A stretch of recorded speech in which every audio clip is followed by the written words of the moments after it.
أمير المؤمنين مولا علي أمير المؤمنين مولا علي اعوذ باللہ من الشیطان الرجیم، بسم اللہ الرحمن الرحیم۔ تمام تعریفیں اس پروردگار عالم کے لیے ہے جو عالمین کا پالنے والا ہے۔ درود و سلام ہو محمد وآل محمد علیہ الصلاۃ والسلام پر۔ عزیز ناظرین، السلام علیکم ورحمۃ اللہ۔ پروگرام خوشبوئے نہج البلاغہ ہمارے علم و معرفت میں اضافے کا سبب بن چکا ہے یہ پروگرام، اور نہج البلاغہ یہ ایسی کتاب کی جو ہر اہل بیت، کم سے کم تو اہل بیت علیہ الصلاۃ والسلام کے چاہنے والوں کے گھروں میں یہ کتاب ضرور موجود ہوگی، اور مجھے معلوم ہے اس بات کا کہ بہت سے لوگ شوق رکھتے ہیں اس کتاب کو پڑھنے کا، لیکن ہاں شاید وہ ہماری طرح کبھی کبھی افسوس کرتے ہوں گے کہ اے کاش کہ کوئی اس کی وضاحت کرنے والا ہوتا اور مجھے سمجھاتا کہ امام کے اس قیمتی جملوں کی وضاحت کیا ہوگی۔ لہٰذا انہی تمام باتوں کو مد نظر رکھتے ہوئے یہ پروگرام آپ کی خدمت میں پیش کیا جا رہا ہے، بالخصوص ان لوگوں کی خدمت میں جو بہت زیادہ شوق رکھتے ہیں۔ تو پچھلا ایپیسوڈ جو تھا وہ ہمارا امام علی علیہ السلام کے جو 15 نمبر کا کلمہ ہے اس کے تشریح ہوئی تھی، تو انشاءاللہ آج ہم اس کے بعد ہم ذرا 17 نمبر پہ آتے ہیں۔ انشاءاللہ 16 نمبر کا بھی تشریح ہو جائے گی بعد میں۔ 17 نمبر کا بہت اہم جملہ ہے جو ہم آپ کی خدمت میں اس کی تشریح پیش کرنا چاہتے ہیں، اور اس میں حضور اکرم صلی اللہ علیہ وآلہ وسلم کی ایک حدیث کے سلسلے سے امام علی علیہ السلام سے سوال کیا گیا ہے۔ جواب کیا ہے اس پورے ایپیسوڈ میں ہی وہ جواب آپ کی خدمت میں پیش کیا جائے گا۔ تو سوال یہ تھا کہ آپ سے رسول اکرم صلی اللہ علیہ وآلہ وسلم کے اس ارشاد کے بارے میں سوال کیا گیا کہ ضعیفی کو خضاب کے ذریعے بدل دو اور خبردار ان کی یعنی یہودیوں کی شبیہ نہ بنو۔ تو انشاءاللہ اس کی ابھی تفصیل آپ کی خدمت میں پیش کی جائے گی۔ ہمارے ساتھ میں موجود ہیں عالی جناب مولانا غلام عباس صاحب۔ آئیے روبرو کراتے ہیں۔ السلام علیکم ورحمۃ اللہ۔ علیکم السلام ورحمۃ اللہ وبرکاتہ۔ تو سب سے پہلا سوال یہی ہے کہ جواب کیا رہا امام کا جب لوگوں نے یہ سوال کیا حضور اکرم صلی اللہ علیہ وآلہ وسلم کی اس حدیث کے بارے میں؟ اعوذ باللہ من الشیطان الرجیم، بسم اللہ الرحمن الرحیم۔ الحمد للہ الذی انزل الفرقان علی عبدہ لیکون للعالمین نذیرا، والصلاة علی من جعلہ شاہدا ومبشرا ونذیرا وداعیا الی اللہ بإذنہ وسراجا منیرا، وعلی آلہ الذین اذھب عنہم الرجس اہل البیت وطہرہم تطہیرا، اما بعد۔ کلمہ نمبر 17 کے سلسلے میں کلمات قصار کے متعلق جی جو بات ہو رہی ہے، اور پھر وہی بات، گفتگو مختصر ہے، کلام مختصر ہے، اور مفاہیم کے دریا اس میں سمٹے ہوئے ہیں۔ پیغمبر اسلام صلی اللہ علیہ وآلہ وسلم کی اس ارشاد کے مطابق جس میں اللہ کے رسول نے ارشاد فرمایا، اس کو کلمہ قصار یعنی کلمہ نمبر 17 میں بیان کیا گیا کہ امام نے کیا جواب دیا۔ پیغمبر اسلام صلی اللہ علیہ وآلہ وسلم نے یہ فرمایا، وَغَيَّرُوا الشَّيْبَ وَلَا تَشَبَّهُوا بِالْيَهُودِ۔ مثلاً امام نے فرمایا کہ رسول اللہ صلی اللہ علیہ وسلم سے ارشاد ہے، آپ سے یہ سوال کیا گیا کہ اپنی ضعیفی کو، اپنی کمزوری کو خضاب کے ذریعے سے بدل دو، وَلَا تَشَبَّهُوا بِالْيَهُودِ، اور یہود سے شباہت اختیار نہ کرو۔ اس سلسلے میں امام علی علیہ السلام نے فرمایا کہ اس دور کے لیے فقال علیہ السلام انما قال صلی اللہ علیہ وآلہ وسلم ذالک والدین کلہ فاما الآن وقد تسعى بطافہ وضرب بجیرانہ فامروا ما اختارہ۔ اس وقت پیغمبر اسلام صلی اللہ علیہ وآلہ وسلم نے یہ اس لیے فرمایا کہ اس وقت دیندار بہت زیادہ کم تھے۔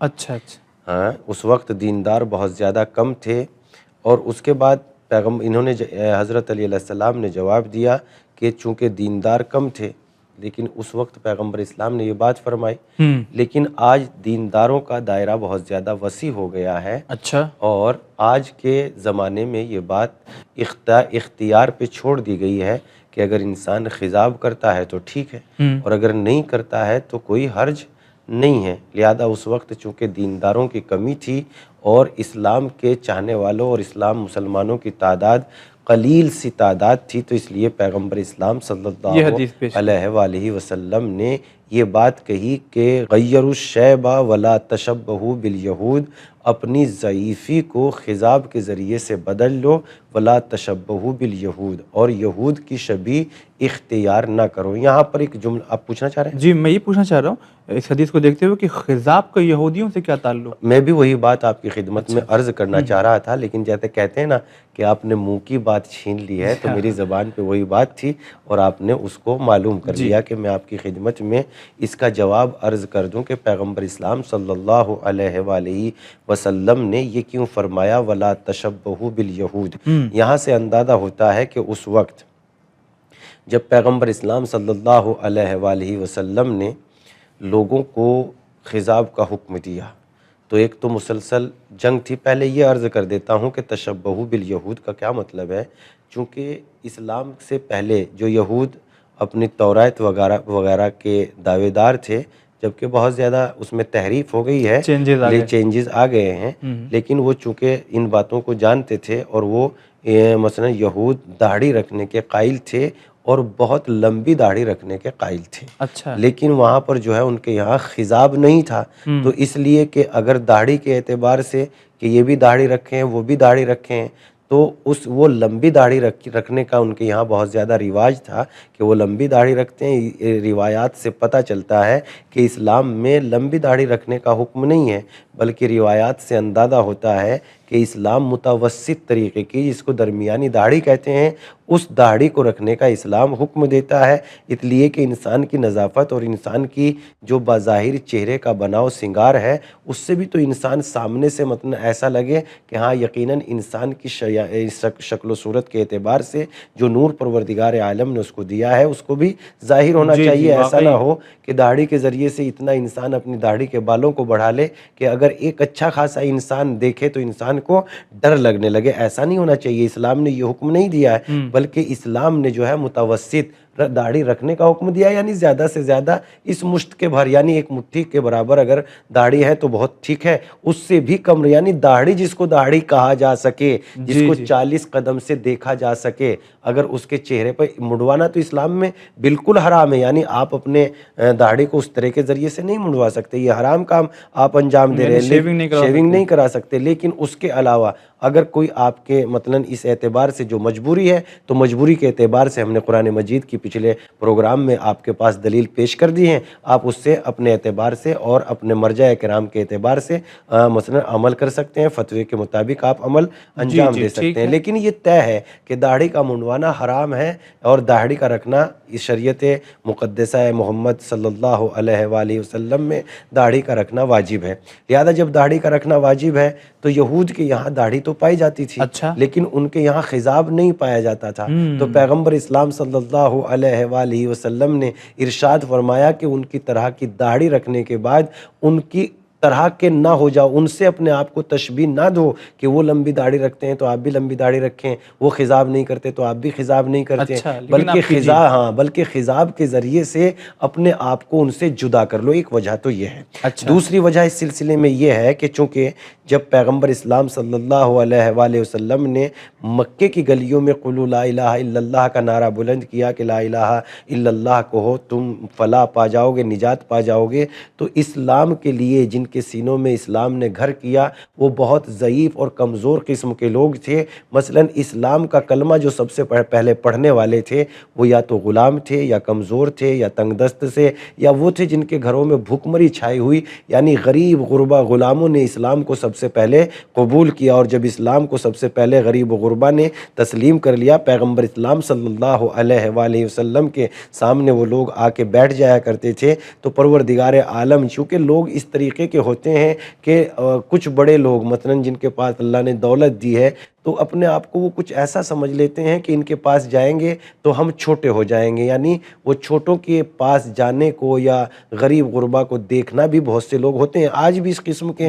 سرفرے لوگ موجود ہیں کہ جو غریب غربا کو دیکھنا بھی پسند نہیں کرتے اور غربت کو ایک عیب سمجھتے ہیں. ہمارے ایک دوست ہیں جو ان کا اکثر یہ ڈائیلاگ ہوتا ہے کہ غریب پیدا ہونا عیب نہیں ہے مگر غریب مر جانا یقیناً عیب ہے. اس لیے کہ پروردگار عالم نے انسان کو جو صلاحیتیں دی ہیں ان کو بروئے کار کیوں نہیں لاتے؟ انسان کی سب سے بڑی غربت اس کی سستی بھی ہے. میں نے کتنے ہی لوگوں کو دیکھا، مثلا بیٹا بھی جوان ہے، باپ بھی ٹھیک ٹھاک کام کرنے کے لائق ہیں، بس ان کا اعتراض یہ ہوتا ہے کہ جناب کام نہیں ملتا. کام تو اتنے بے پناہ ہے دنیا میں، کام وہ نہیں ملتا جو وہ چاہتے ہیں، یعنی ان کی چاہت کے مطابق کام نہیں ملتا. لہذا اسلام یہ کہتا ہے کہ اپنی چاہت کے مطابق کام نہ کرو، جو تم کر سکتے ہو اس کو کر لو. جب تم اس کو کر لو گے تو انشاءاللہ پروردگار عالم برکت کے دروازے کھول دے گا. ایک عالم دین کا عظیم جملہ ہے، میں آپ کی خدمت میں عرض کرتا ہوں.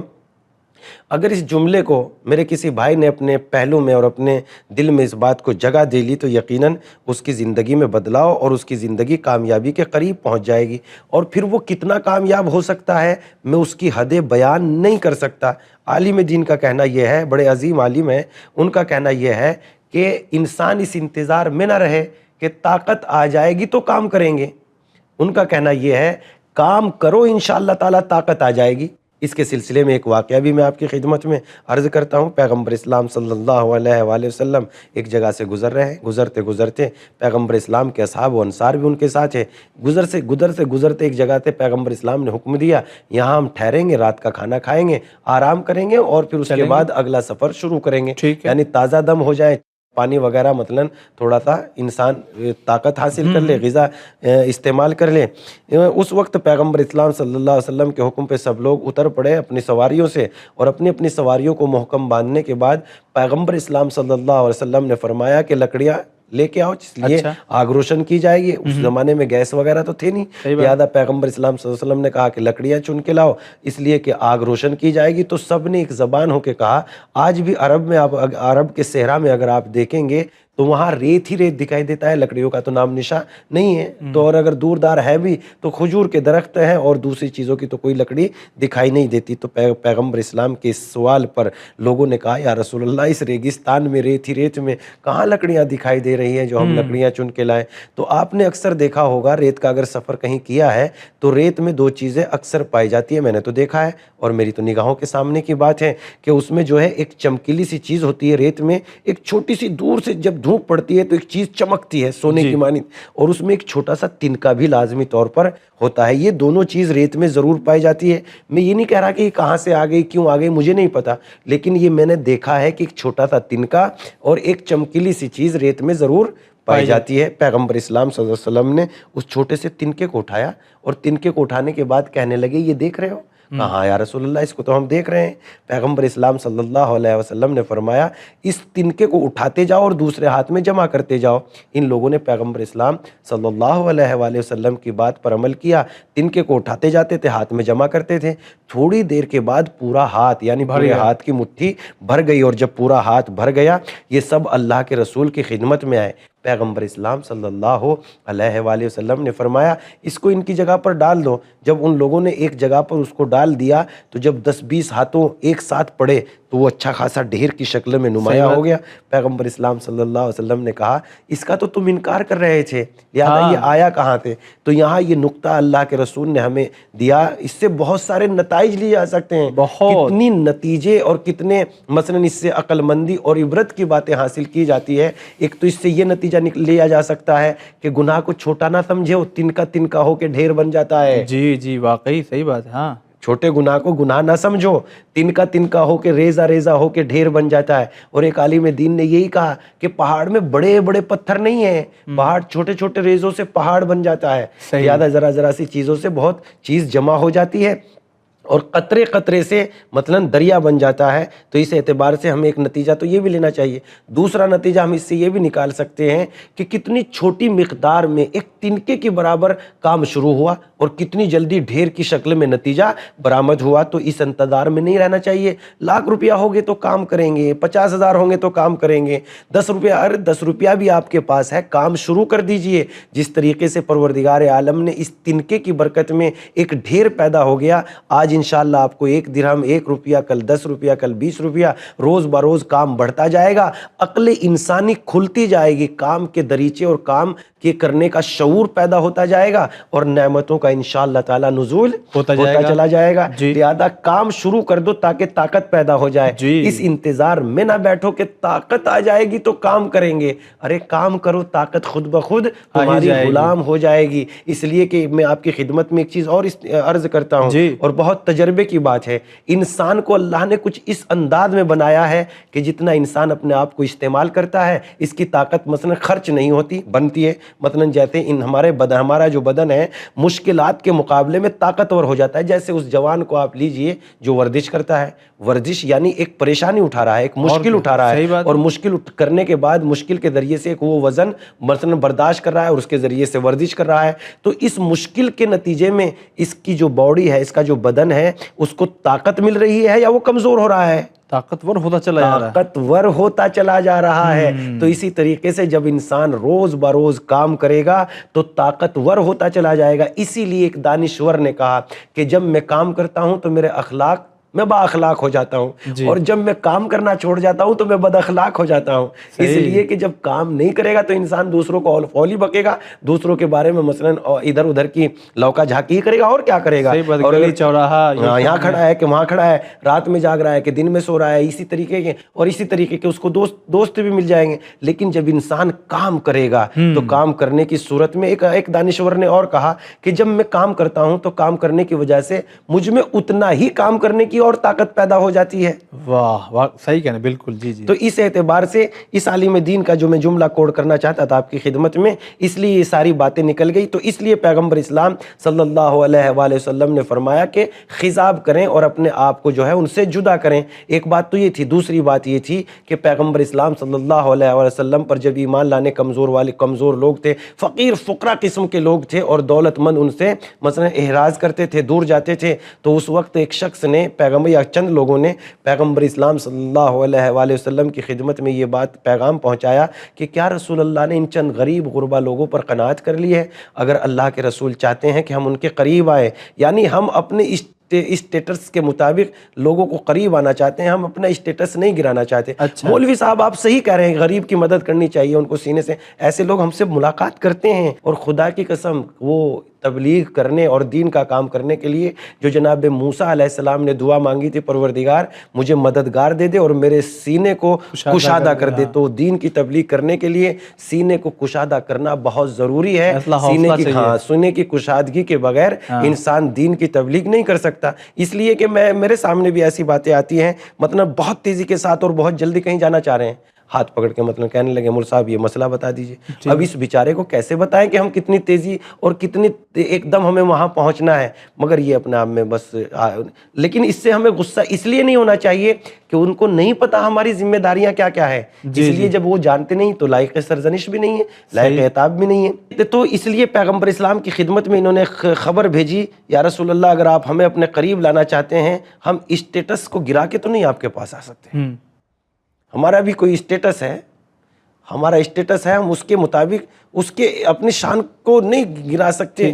پیغمبر اسلام صلی اللہ علیہ وسلم کی خدمت میں کہا کہ ان کو اپنے آپ سے دور بھگا دو اگر ہمیں قریب بلانا چاہتے ہیں. یہ دولت مند اگر ہمیں قریب بلانا چاہتے ہیں تو ان کو اپنے آپ سے دور کر دیجئے. قرآن مجید کی اللہ کی جانب سے قرآن مجید کی آیت نازل ہوئی, فلا تطرد الذین یدعون ربهم بالغداۃ والعشی. اے پیغمبر اپنے آپ کو ان لوگوں سے دور نہ کر دینا جو صبح و شام پروردگار عالم کا تذکرہ کرتے ہیں. اور اگر آپ نے ایسا کر دیا فتطردہم, اگر آپ نے ایسا کر دیا فتکون من الظالمین, تو آپ ظلم کرنے والوں میں سے ہو جاؤ گے، فتکون من الظالمین، آپ ظلم کرنے والوں میں سے ہو جاؤ گے۔ لہذا چند یہ غریب غربا اور ضعیف قسم کے لوگ پیغمبر اسلام صلی اللہ علیہ وآلہ وسلم پر ایمان لائے، اور جب ایمان لائے تو ایمان لانے کے بعد جو مثلاً منکرین ہیں اور اللہ کا شریک ٹھہرانے والے ہیں، وہ طاقت کے اعتبار سے بھی قوی ہے، اسلحے کے اعتبار سے بھی قوی ہے، اور جب طاقت اور اسلحے کے اعتبار سے قوی ہے تو اس لیے کہ جب انسان کسی کو کمزور دیکھتا ہے تو اس پر بڑے اطمینان کے ساتھ حملہ کر دیتا ہے، لیکن جب کسی کو قوی دیکھتا ہے تو طاقتور کے سامنے اکثر و بیشتر کو دیکھا کہ ہمیشہ غصہ جو ہے کمزور پہ آتا ہے، طاقتور کو تو انسان سلام کرتا ہے، سلام علیکم، سلام علیکم، غلطی بھی ہوگی تو اگنور کر دے گا، پی جائے گا، اگنور کر دے گا، غصہ پی جائے گا۔ لیکن اگر کمزور کو دیکھ لیا کہ کمزور ہے تو غصہ اگر نہیں بھی آ رہا ہے تو غصے کا اظہار کریں گے۔ آپ ایسا نہیں کرتے، آپ یہ ہے اور آپ یہ ہے، فلاں نہ جانے کتنی باتیں جو نہیں بھی کہنی چاہیے، مگر یہ ہم نے مزاج دیکھا ہے کہ ہمیشہ غصہ جو ہے کمزور پہ ہی آتا ہے، طاقتور کے سامنے تو انسان میں وہ الفاظ تو استعمال نہیں کر سکتا جو زمان مثلا استعمال، وہ الفاظ تو استعمال نہیں کر سکتا، تو ہمیشہ غصہ جو ہے کمزور پہ آتا ہے۔ پیغمبر اسلام صلی اللہ علیہ وآلہ وسلم نے ان ضعیف لوگوں کو ہی لے کے پیغمبر اسلام صلی اللہ علیہ وسلم کو میدان جنگ میں اترنا ہے۔ جب پیغمبر اسلام کو ان ضعیف اور کمزور لوگوں کو لے کے میدان جنگ میں اترنا ہے تو اللہ کے رسول نے فرمایا دیکھو کہیں ایسا نہ ہو کہ جب انسان کسی دوسرے کو کمزور دیکھتا ہے تو اس پر اطمینان کے ساتھ حملہ کر دیتا ہے، لہذا تمہیں مقابلے کے لیے کمزور بن کے نہیں جانا ہے، تمہیں مقابلے کے لیے طاقتور اور جوان بن کے جانا ہے، اس لیے اپنی داڑھیوں پہ خضاب کر لو تاکہ سامنے والا دشمن تمہیں ضعیف اور ضعیف مثلاً بوڑھا نہ سمجھے، بلکہ سامنے والا دشمن تمہیں جوان سمجھے، اور تمہاری جوانی کی بنیاد پر خود اس کے آپ میں ایک خوف، ایک دہشت پیدا ہو جائے۔ اس لیے پیغمبر اسلام صلی اللہ علیہ وآلہ وسلم نے ارشاد فرمایا اپنے ضعف کو، اپنی کمزوری کو خضاب کے ذریعے سے بدل لو۔ اور اس کے علاوہ بھی احادیث میں آیا ہے کہ خضاب کے ذریعے سے پروردگار عالم بہت زیادہ مثلا انسان کے یہاں اس کی آنکھوں میں روشنی پیدا ہوتی ہے، خضاب کے ذریعے سے انسان کے منہ میں خوشبو پیدا ہوتی ہے، خضاب کے ذریعے سے انسان کے ذریعے مثلا تقویت ہوتی ہے، بے پناہ چیزیں۔ اور ان کے علاوہ جو ایک عجیب بات بلکہ یہ کہوں ایک عظیم بات جو روایت میں آئی ہے وہ یہ آئی ہے کہ خضاب کے ذریعے سے عورتوں کی عفت محفوظ ہوتی ہے۔ آپ اگر مجھ سے یہ معلوم کریں کہ خضاب کے ذریعے عورتوں کی عفت کیسے معلوم ہوتی ہے، اس کا جواب امام جعفر صادق علیہ السلام نے مثلا اس طریقے سے دیا کہ جو تم عورتوں سے چاہتے ہو وہی تو عورت بھی تم سے چاہتی ہو۔ مثلا تم عورت سے کیا چاہتے ہو؟ بناؤ، سنگار، پہننا اوڑھنا بہترین ہونا چاہیے کہ نہیں ہونا چاہیے؟ ایک عورت سے چاہتے ہو بناؤ سنگار کے ساتھ رہے، یعنی گندگی سے دور رہے اور نظافت کے قریب رہے، کا یہی تو عورت بھی آپ سے چاہتی ہے کہ آپ بھی جو ہے بناؤ سنگار کے ساتھ، پہننے اوڑھنے کے ساتھ، حفاظت اور پاکیزگی کے ساتھ رہے، اور اس طریقے سے جس طریقے سے آپ یہ چاہتے ہو کہ ایک جوانی کے ساتھ مثلا آپ دیکھیں تو یہی آپ کے یہاں، عورت کے یہاں بھی یہی بات پائی جاتی ہے۔ میں آپ کی خدمت میں ایک بڑا دلچسپ واقعہ پیش کرتا ہوں کہ انسان جب نظافت اور پاکیزگی کے قریب جاتا ہے تو گھر میں جو لڑائی، روز بازی کی باتیں، جھگڑے بازی یہ وہ جو ہوتی رہتی ہے تو نظافت کے ذریعے سے انسان ان سے بھی دور ہو جاتا ہے۔ قاضی کی خدمت میں ایک ایسا کیس آیا جو عورت جو ہے مصر تھی اس بات پر کہ میں اپنے شوہر سے طلاق لینا چاہتی ہوں۔ قاضی کی خدمت میں ان دونوں کو پیش کر دیا گیا۔ قاضی نے عورت کو بہت سمجھایا لیکن وہ ماننے کے لیے تیار نہیں تھی، اس بات پہ بہت زیادہ زور دے رہی تھی مجھے ان کے ساتھ رہنا نہیں۔ کہا ان کی کوئی غلطی؟ کہا کوئی غلطی نہیں۔